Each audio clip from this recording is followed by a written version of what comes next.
नमस्कार एमपी दिन भर आप देख रहे हैं और आपके साथ मैं हूं पुनीत। चलिए खबरों की करेंगे शुरुआत और सबसे पहले बात करेंगे मुख्यमंत्री शिवराज सिंह चौहान की, जिन्होंने आज भोपाल में विकास कार्यों की सौगात दी है। सीएम शिवराज सिंह चौहान गुफा मंदिर पहुंचे और मानस भवन का भूमि पूजन किया। 35 करोड़ की लागत से ये तैयार होगा। इसके साथ ही 566 करोड़ के विकास कार्यों का तोहफा भी मुख्यमंत्री के द्वारा दिया गया। सीएम शिवराज ने इस मौके पर भोपाल में गुफा लुक बनाने का ऐलान कर दिया। दूसरे कार्यक्रम में सीएम शिवराज ने सिंगल क्लिक के माध्यम से लाडली बहनों के खाते में गैस रिफिल योजना की 219 करोड़ की रकम को ट्रांसफर किया और 53,000 करोड़ की परियोजनाओं का प्रदेश स्तरीय भूमि पूजन और लोकार्पण किया। 1008 परम श्रद्धेय राम प्रवेश दास जी महाराज के प्रति अपना आस्था समर्पण करें, उनका आशीर्वाद ग्रहण करें। माननीय मुख्यमंत्री महोदय परम श्रद्धेय महंत जी के प्रति कृतज्ञता ज्ञापित करते हुए उनका आशीर्वाद ग्रहण करते हुए पुल पुलियां, स्कूल, अस्पताल, सड़क बनाना तो मुख्यमंत्री का काम है ही, लेकिन धर्म और संस्कृति के संरक्षण का काम करना और बढ़ाना ये भी मुख्यमंत्री का काम है, सरकार का काम। जब कांग्रेस की सरकारें होती थी तो मंदिरों में एक पैसा नहीं लगाते थे, कहते ये हमारा काम थोड़ी है। लेकिन मैं कहता हूं कि ये हमारा ही काम है, हमारा नहीं तो किसका काम है भाई। अपनी धर्म और संस्कृति का प्रमुख केंद्र है, तो यहां मानस भवन तो बनेगा ही। 34 करोड़ 83 लाख रुपए की लागत से, लगभग 35 करोड़ रुपए की लागत। लेकिन महाराज जी, आज मेरे मन में आया कि भोपाल में भी गुफा लोक क्यों ना बना दिया जाए।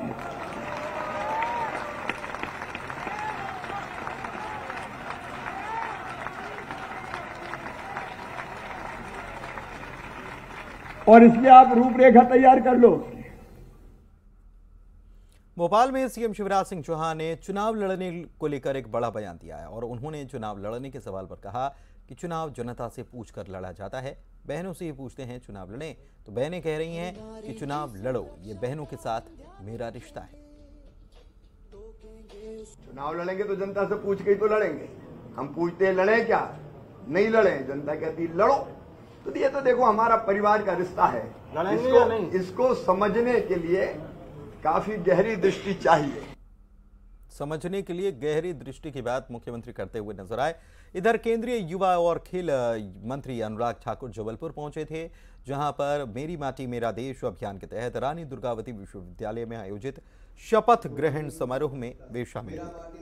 इस मौके पर उन्होंने मीडिया से बात करते हुए अरविंद केजरीवाल की दिल्ली सरकार पर निशाना साधा और कहा कि जो कभी इंडिया अगेंस्ट करप्शन का नारा लेकर भ्रष्टाचार के खिलाफ आंदोलन किया करते थे, आज उनकी पार्टी के मंत्री और सांसद 1 साल से जेल में हैं और आज वो उन्हें बचाने के लिए धरना दे। मोदी जी का मैं यही देख रहा हूं कि एक भ्रष्ट सरकार जो आम आदमी पार्टी की है, जिसके उप मुख्यमंत्री, स्वास्थ्य मंत्री से लेकर सांसदों तक जेल में है, जो कभी भ्रष्टाचार मिटाने के नारा देते थे, धरने पर बैठते थे, आज भ्रष्टाचारियों को बचाने के लिए धरने पर बैठ रहे हैं। एक बड़ा बदलाव आपने देखा होगा, राजनीति में आने से पहले अरविंद केजरीवाल जी और आम आदमी पार्टी जब नहीं बनी थी तब इन्होंने कहा था इंडिया अगेंस्ट करप्शन। ये अरविंद केजरीवाल जी और उनके साथी कांग्रेस के भ्रष्टाचार के खिलाफ धरने पर बैठते थे। अब अरविंद केजरीवाल जी अपने भ्रष्ट साथियों को बचाने के लिए धरने पर बैठते हैं। यही बदलाव है। इधर केंद्रीय मंत्री अनुराग ठाकुर भोपाल में जब पहुंचे तो उन्होंने कांग्रेस को निशाने पर लिया। अनुराग ठाकुर ने कहा कि प्रियंका गांधी और राहुल गांधी झूठी गारंटियां देते हैं, चुनाव के समय ये गारंटी देने आ जाते हैं। राजस्थान, छत्तीसगढ़ में भी हालत खराब है। 15 महीने में मध्य प्रदेश का भी हाल खराब हो चुका था। राहुल गांधी जी का मॉडल फेल हो चुका है। कर्नाटक और हिमाचल में भी योजनाओं के पैसे वापस खींच लिए गए। मध्य प्रदेश को शिवराज सरकार ने लगातार विकास में आगे बढ़ाया है। उन्होंने ये भी कहा कि दिल्ली में आम आदमी पार्टी पूरा मंत्रिमंडल शराब घोटाला कर रहा है। केजरीवाल के मंत्रियों के खिलाफ शराब घोटाले के सबूत हैं। जो जेल में हैं वो ईमानदारी का सर्टिफिकेट बांट रहे हैं। राजस्थान, छत्तीसगढ़ में गारंटियां फेल हो गई, वहां चेहरा नहीं दिखा पा रहे। मध्य प्रदेश में जब इनकी सरकार थी उस समय हाहाकार मची थी। ये किसानों के कर्जे भी माफ ना वहां कर पाए, न बेरोजगार युवाओं को बेरोजगारी भत्ता दे पाए। ये तो केवल लॉलीपॉप देने आते हैं चुनाव के टाइम पे, झूठी गारंटियां देते हैं। हिमाचल में इनकी क्या हालत है मैं आपसे पूछता हूं। हिमाचल में इन्होंने गारंटी दी थी कि 1500 रुपए हर महिला के खाते में डालेंगे। 10 महीने सरकार के हो गए, 1 रुपया महिला के खाते में नहीं आया। दूसरा, इन्होंने कहा था 2 रुपए किलो गोबर खरीदेंगे, नहीं खरीदा।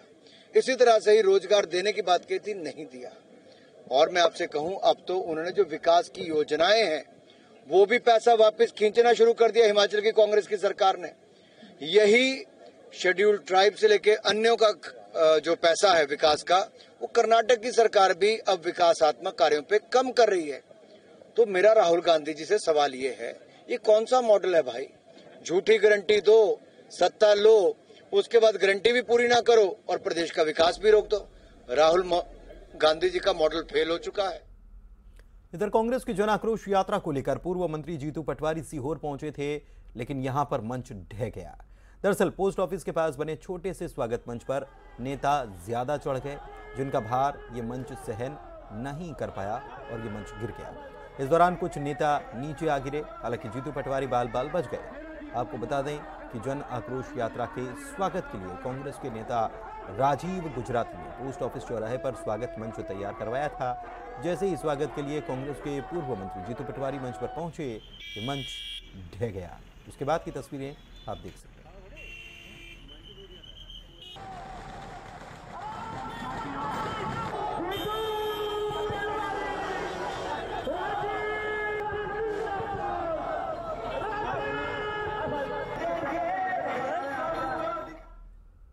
इधर मध्य प्रदेश प्रदूषण नियंत्रण बोर्ड ग्वालियर ने 4 और अस्पतालों को बंद करने का आदेश दिया है।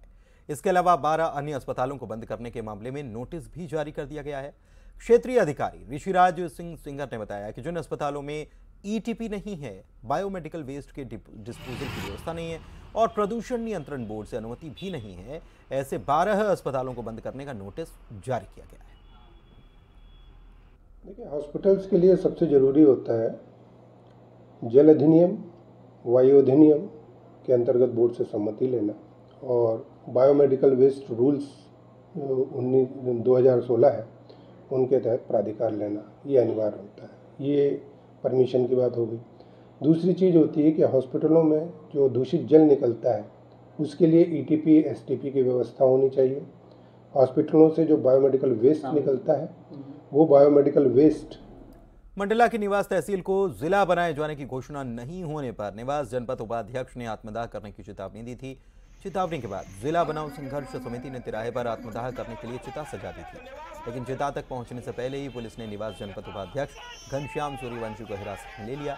जानकारी लगते ही संघर्ष समिति के लोगों ने बड़ी संख्या में थाने पहुंचकर थाने को घेर लिया। इसके बाद मौके पर मौजूद अधिकारियों ने लोगों को समझाइश दी और फिर आश्वस्त करके उन्हें वहां से हटाया।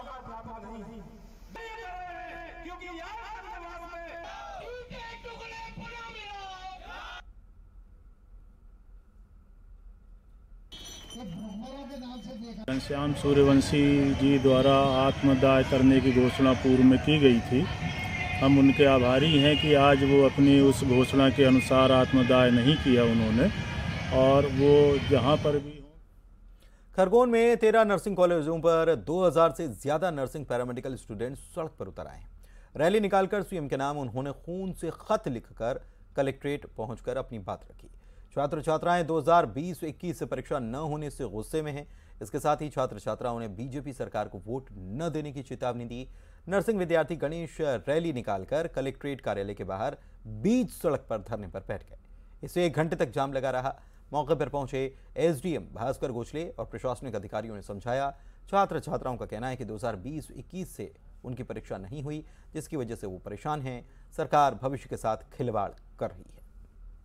कलेक्ट्रेट के सामने आप रैली निकाल के पहुंचे थे, चक्का जाम कर दिया, क्या कहना आपका? सर, आज जो चक्का जाम हुआ है वो बहुत विगत परिस्थिति में हुआ है, जिसके अंतर्गत हम अवगत 3 से 4 बार करवा चुके हैं कलेक्टर महोदय माननीय शिवराज सिंह जी को कि हमारे छात्र हित में जो अन्याय हो रहा है, 4 साल से बच्चा एक ही क्लास में पढ़ रहा है, उसकी ना तो एग्जाम हो रही है, ना उसका किसी प्रकार का कोई भी सरकार उसके लिए कोई अनुचित कार्रवाई कर रही है। सर, हमारा 2020 से एडमिशन लिया हुआ है, हमको 4 साल कंप्लीट हो गए हैं। बीएससी नर्सिंग फर्स्ट ईयर में, अभी तक हम फर्स्ट ईयर में ही पढ़ रहे हैं। आज तक किसी को देखा नहीं है कि 4 साल तक एक ही क्लास में कोई पढ़ता है। तो ये हमको न्याय चाहिए, या तो हमें प्रमोशन दो और हमारी एग्जाम जल्दी से। इधर हरदा में कम बारिश होने और ज्यादा बारिश अचानक से हो जाने के साथ ही इंटरनेशनल मार्केट में मंदी का साइड इफेक्ट सोयाबीन की कीमतों पर दिख रहा है। किसानों को मंडी में सोयाबीन के भाव कम मिल रहे हैं। हरदा मंडी में सोयाबीन भरपूर मात्रा में आ रहा है। मंडी में सोयाबीन 4000 से 4300 के बीच बिक रहा है। किसानों ने बताया कि भाव समर्थन मूल्य से कम मिल रहा है, लेकिन उपज की क्वालिटी के हिसाब से ये ठीक है। व्यापारियों ने कहा कि सरकार बड़ी मात्रा में पाम ऑयल इंपोर्ट कर रही है, इसलिए सोयाबीन के भाव कम हो चुके हैं। मंडी सचिव ने कहा कि इंटरनेशनल ऑयल मार्केट की मंदी की वजह से भाव कम है, लेकिन भविष्य में ये भाव चढ़ेंगे।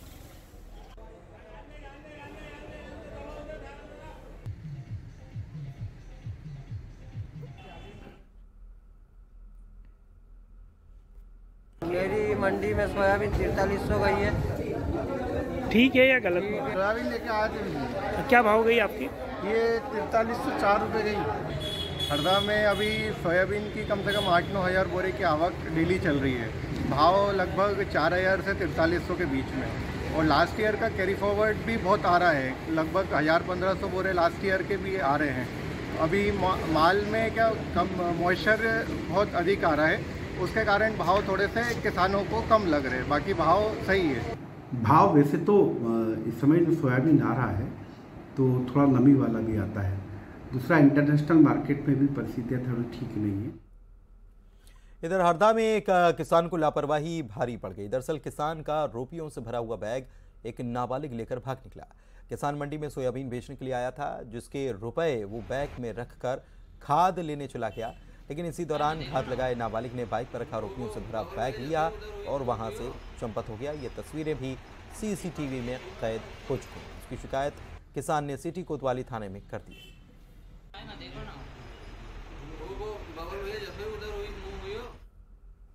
और खबर निवाड़ी से है, जहां पर एक महिला को फर्जी सीआईडी अधिकारी बनकर 1,60,000 रुपए का चूना लगा दिया गया, ठग लिए गए। दरअसल ठगों ने पहले महिला से जबरदस्ती दोस्ती की और गिफ्ट के नाम पर एक पार्सल भेजा। जैसे ही महिला के पास पार्सल पहुंचा, तत्काल उसके पास फर्जी सीआईडी अधिकारी पहुंचा और उसने कहा कि इसमें ड्रग्स है, तुम ड्रग्स का धंधा करती हो। फिर कई धाराओं में फंसाने का डर दिखाकर महिला से रुपए ऐंठ लिए गए। बहरहाल निवाड़ी पुलिस ने 3 दिन में ही महिला के साथ ठगी करने वाले ठगों को धर दबोचा।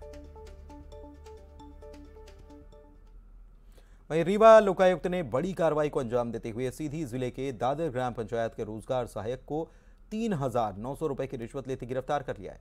रोजगार सहायक ने मास्टर रोल में हाजिरी भरने और ऑनलाइन फीडिंग के नाम पर उप सरपंच रोहित मिश्रा से रिश्वत की मांग की थी।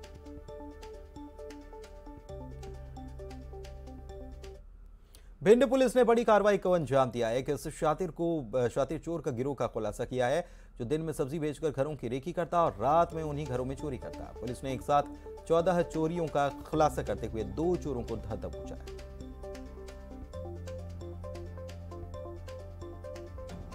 बुरहानपुर से दिल दहला देने वाली खबर सामने आई और तस्वीर भी, जहां पर इंदौर इच्छापुर स्टेट हाईवे पर एक युवक बस के नीचे आने से बाल बच गया।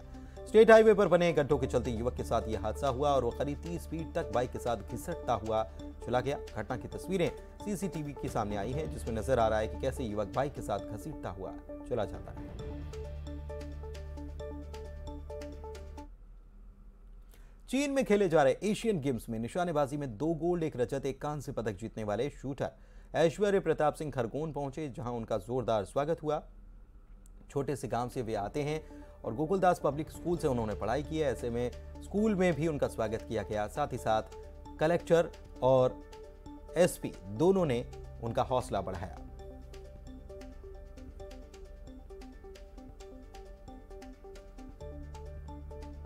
गोल्ड 1 रजत और 1 कांस्य पदक जीते खरगोन के ऐश्वर्य। इन्होंने खरगोन का नाम तो रोशन किया ही, साथ में पूरे दुनिया में भारत का नाम भी रोशन किया। हमारे साथ खुद ऐश्वर्य प्रताप मौजूद हैं। ऐश्वर्य, आज जिस प्रकार से खरगोन पहुंचने पर आपका सम्मान किया गया, स्वागत किया गया, क्या मानते, क्या कहना चाहेंगे? सर, मैं कहना चाहूँगा कि मुझे काफ़ी प्यार मिला है यहाँ से, और जैसे कि स्कूल का जो मैनेजमेंट है वो मुझे यहाँ पे रिसीव करने आया है। उन्होंने मेरा स्वागत करा इतने अच्छे तरीके से। और पूरे प्रोग्राम में जैसे कि बड़ी बात ये थी कि हमारे कलेक्टर सर और एसपी सर वहाँ पे आए, तो वो काफ़ी खुशी का माहौल है सर अभी। अच्छा, कितनी चुनौतियाँ थी? एशियन गेम में गए थे, आज 4 पदक, एक छोटे से गांव में आते हैं रतनपुर से 4 पदक जीत के आए, कैसा महसूस कर रहे हैं? सर काफ़ी बढ़िया, काफ़ी खुशी का माहौल है और जैसे कि काफ़ी मेहनत करी थी इस कॉम्पिटिशन के लिए, क्योंकि ये बहुत बड़ा इवेंट था और मेरे लिए भी काफ़ी बड़ा इवेंट था। चलिए बढ़ते हैं आगे। और ग्वालियर में बड़े हादसे की खबर आई है। यहाँ पर एक बड़ी खबर आपको बता रहे हैं, ऑयल फैक्ट्री में आग लगने की खबर सामने आई। बताया जा रहा है कि विक्की फैक्ट्री इलाके में ऑयल फैक्ट्री है जहाँ पर आग लगी है। दमकल की 6 गाड़ियाँ मौके पर पहुंची हुई हैं और आग को काबू में करने की कोशिश लगातार की जा रही है। बड़ी खबर झांसी रोड थाना क्षेत्र के पाराघाट इलाके की ये घटना है। मौके की तस्वीरें भी आपको दिखा रहे हैं, कुछ देर पहले की ये तस्वीरें जहां पर आग को काबू में करने के लिए दमकल कर्मी जुटे हुए हैं और जल्द से जल्द इस आग को बुझाया जा सके इसके लिए प्रयास किए जा रहे हैं। लेकिन आग कितनी ज्यादा, कितनी भीषण है और किस तरीके से धधक रही है, इस तस्वीर को देखकर आप समझ सकते हैं। और जाहिर सी बात है कि चूंकि ये ऑयल फैक्ट्री है तो इस आग को काबू में करना इतना आसान भी नहीं रहने वाला। ऑयल फैक्ट्री में आग लगी, आग कैसे लगी ये जांच का विषय है, जांच होगी उसके बाद पता चलेगा। लेकिन सबसे पहले जरूरी कि इस आग को काबू में किया जा सके और इसके लिए यहाँ पर दमकल कर्मी जुटे हुए हैं। स्थानीय लोग भी यहाँ पर मौजूद हैं, जो कर्मचारी हैं वो भी कोशिश कर रहे हैं कि जल्द से जल्द इस आग को काबू में कर लिया जाए। लेकिन अभी तक इस आग को काबू में नहीं किया जा सका है। जो जानकारी आई है उसके मुताबिक दमकल की 6 गाड़ियां मौके पर पहुंची हैं और इन गाड़ियों को इतनी संख्या में इसलिए भेजा गया है क्योंकि ये ऑयल फैक्ट्री है और ऑयल फैक्ट्री में आग जब भड़कती है, तेल में जब आग भड़कती है तो जाहिर सी बात है कि उसको उस पर काबू करना, उसको काबू पाना इतना मुश्किल होता है जिसको बयां नहीं किया जा सकता। और ऐसे में दमकल कर्मी पूरी कोशिश कर रहे हैं कि जल्द से जल्द इस आग को काबू में कर लिया जाए ताकि स्थिति और विकराल न हो। ये फैक्ट्री का एरिया दरअसल आपको बता दें कि ये विक्की फैक्ट्री इलाका है जहां पर कई सारी फैक्ट्रियां हैं और यहीं पर एक ऑयल फैक्ट्री है जिसमें ये आग लगने की घटना सामने आई है। जांच की जाएगी लेकिन सबसे पहले जरूरी कि आग को काबू में किया जाए। ऑयल होने की वजह से ये आग आसपास भी फैल सकती है, इस बात का खतरा भी यहाँ पर बना हुआ है। लेकिन फिलहाल दमकल कर्मी लगे हुए हैं जल्द से जल्द इस आग को काबू में करने के लिए। बढ़ते आगे, इंदौर पुलिस ने नकली नोट छापने वाली गैंग को पकड़ा है और यह गैंग 30 लाख रुपए से ज्यादा के नकली नोट बाजार में चला भी चुकी है।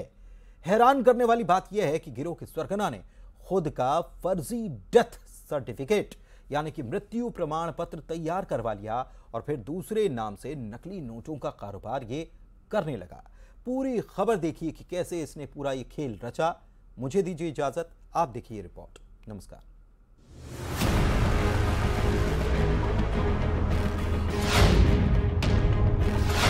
शातिर जालसाज जिसने बदली पहचान, फेक करेंसी का सौदागर वो, असली नकली नोट का खेल कितने राजदार, मिनी मुंबई में वो करता मुनाफे का कारोबार, नकली नोट का इलेक्शन से कनेक्शन, फेक करेंसी का मायाजाल महाफर्जी, मुर्दा छापे नकली नोट। वो जिंदा होकर भी मुर्दा है, मुर्दा जिसे करारे नोट पसंद है, वो मुर्दा जिसने अपना गिरोह भी बनाया है। आप भी जिंदा मुर्दे की इस पहेली में गर उलझ गए हैं तो इस उलझन को हम सुलझाते हैं। काले नकाब ओढ़े ये 5 आरोपी, लेकिन इन 5 आरोपियों से खासकर इस शख्स को देखिए जिसने खुद को ही सरकारी फाइल में मुर्दा घोषित करवा दिया। जो नकली नोट का सप्लायर है, सरगना है, असली नाम राजेश बिरपते है, जो बैतूल का रहने वाला है लेकिन अब राजेश अशोक चौहान बन गया है। अभी तक की जानकारी के अनुसार ये जो पूरा मैन्युफैक्चरिंग का और ये नोट्स प्रिंटिंग का काम चल रहा था, ये एक मुख्य आरोपी है राजेश बरपेते जो मुख्यतः बैतूल का निवासी है। ये मुख्य आरोपी बनाया गया है। इसके पास से ये भी जानकारी प्राप्त हुई है कि इसके पास 2 आइडेंटिटीज़ हैं। एक राजेश बरपेते के नाम की आइडेंटिटी है जो कि भोपाल बैतूल का निवासी है और दूसरा अशोक चौहान के नाम की आइडेंटिटी है। इसके पास से इसके ही नाम का एक डेथ सर्टिफिकेट भी मिला है जिसके ये प्रूव होता है कि इसने 2 आइडेंटिटीज़ के साथ में काम किया है। इससे इसकी भूमिका पूर्णतः संदिग्ध पाई गई है। फेक करेंसी के धंधे में वो पकड़ा ना जाए इसीलिए खुद की ही पहचान बदल ली, जिसके पास पुलिस को उसका डेथ सर्टिफिकेट भी मिला है। इसके द्वारा पूछताछ करने में यही बताया गया है कि क्योंकि इस प्रकार से ये इलीगल काम कर रहा था तो पकड़े जाने से बचने के लिए इसने अपनी एक नई आइडेंटिटी क्रिएट करी और उसके माध्यम से उस आइडेंटिटी से ही ड्राइविंग लाइसेंस, पैन कार्ड, आधार कार्ड, वोटर आईडी कार्ड और मल्टीपल बैंक्स में बैंक अकाउंट बनाए गए थे और उसी का ट्रांजैक्शन, उसी का यूज़ करके ट्रांजैक्शंस किया करता था। नकली नोट के सौदागरों की ये अजब कहानी है। पूरा मामला आपको बताते हैं। कहानी जरा लंबी है। दरअसल इंदौर के अन्नपूर्णा थाना पुलिस को खबर लगी थी कि मार्केट में नकली नोट खपाए जा रहे हैं। एक आरोपी को पुलिस ने धर दबोचा, लेकिन अभी तो पूरे रैकेट का खुलासा होना बाकी था। टीम ने उस फ्लैट पर धावा बोला जहां नकली नोट छापने का सारा साजो सामान मौजूद था, प्रिंटर, स्याही, थ्रेड, सब कुछ। अन्नपूर्णा थाना क्षेत्र में कल दिनांक को एक सूचना प्राप्त हुई थी कि कुछ व्यक्ति नकली नोट चला रहे हैं मार्केट में और उनके द्वारा काफ़ी सारे नकली नोट बनाए जा रहे हैं। तो इस सूचना की तस्दीक में अन्नपूर्णा पुलिस को एक टीम गठित करी गई और लगाया गया, जिस पर से एक व्यक्ति के बारे में पता चला। उस व्यक्ति को घेराबंदी करके पकड़ा गया, उससे पूछताछ करी गई। पूछताछ करने पर उसने अपने कुछ दोस्तों के बारे में बताया, जिनकी मदद से ट्रेस करते करते हम एक फ्लैट पर पहुँचे। उस फ्लैट पर हमने देखा कि लगभग 3 से 4 प्रिंटर, कुछ बड़े और कुछ छोटे, वहाँ पर इंस्टॉल्ड थे और उसमें लगातार जो करेंसी हैं अपनी इंडियन करेंसी, उसके fake Indian currency notes print किए जा रहे थे, 500 रुपीज़ के नोट्स। तो उससे पूछने पर कि ये किस प्रकार से कार्रवाई कर रहा है, तो उसके द्वारा ये बताया गया कि ये फेक इंडियन करेंसी नोट्स लगभग 1 से 1.5 साल से वो बना रहा है और उसको कई डिस्ट्रीब्यूटर्स के माध्यम से पब्लिक में सप्लाई भी किया है। लेकिन मास्टरमाइंड की कहानी या कहे महाफर्जी राजेश बिरपते का राज खुलना बाकी था, जो बीकॉम ग्रेजुएट है, जिसने 20-30 लाख के नकली नोट सप्लाई भी कर दिए हैं। 1,30,000 के नकली नोट पुलिस ने फ्लैट से बरामद भी किए। उसके पास से हमें 4 प्रिंटर्स मिले हैं और नकली नोट्स बनाने के लिए जो पेपर इस्तेमाल होता है, लगभग 50 लाख रुपए तक के नोट्स बनाने के लिए का पेपर मिला है। लगभग 1,60,000 रुपए के बने हुए नोट्स मिले हैं। जो नोट में थ्रेड लगता है वो, लेटेंट इमेज लगाने के लिए जो इक्विपमेंट्स होते हैं वो, यहाँ तक कि नोट को चेक करने के लिए जो मशीन्स होती हैं बैंक्स में, वो वाली मशीन भी उसके पास मिली है, जिसके माध्यम से ये नोट को चेक करता था बनाने के बाद में कि ये पास होगा कि नहीं होगा। जिस गैंग में राजेश बिरपते उर्फ अशोक चौहान के साथ वो लोग शामिल हैं जो नोट को मार्केट में सप्लाई करते हैं, इतनी सफाई से नकली नोट तैयार किए गए हैं कि कोई भी धोखा खा जाए।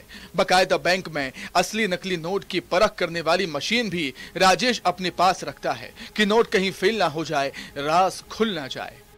ये जो इक्विपमेंट्स होते हैं वो, यहाँ तक कि नोट को चेक करने के लिए जो मशीन्स होती हैं बैंक्स में, वो वाली मशीन भी उसके पास मिली है, जिसके माध्यम से ये नोट को चेक करता था बनाने के बाद में कि ये पास होगा कि नहीं होगा। इस प्रकार से उसके पास से सारा सामान बरामद किया गया है। इसके अलावा जो इसका डिस्ट्रीब्यूटर नेटवर्क है और जो लोग इसके नोट्स को इस्तेमाल कर रहे थे, ऐसे कुल मिला के हमने 6 आरोपी चिन्हित किए हैं। अभी तक की जानकारी के अनुसार ये लगभग 1 से 1.5 साल से इस काम में लगा हुआ है। इससे पूछताछ के दौरान ये चीज़ सामने आई है कि इसने YouTube और अन्य सोशल मीडिया वेबसाइट्स के माध्यम से बनाना सीखा है, परंतु और भी कुछ जानकारियां हैं जो संदिग्ध हैं, जिसको वेरीफाई करना अभी शेष है।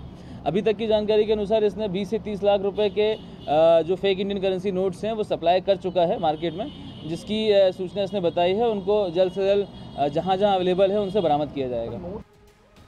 अभी सिर्फ 5 आरोपी गिरफ्तार हुए हैं। जालसाजी करने वाली गैंग में और कितने लोग शामिल हैं? नकली नोट का ये नेक्सस कितना बड़ा है?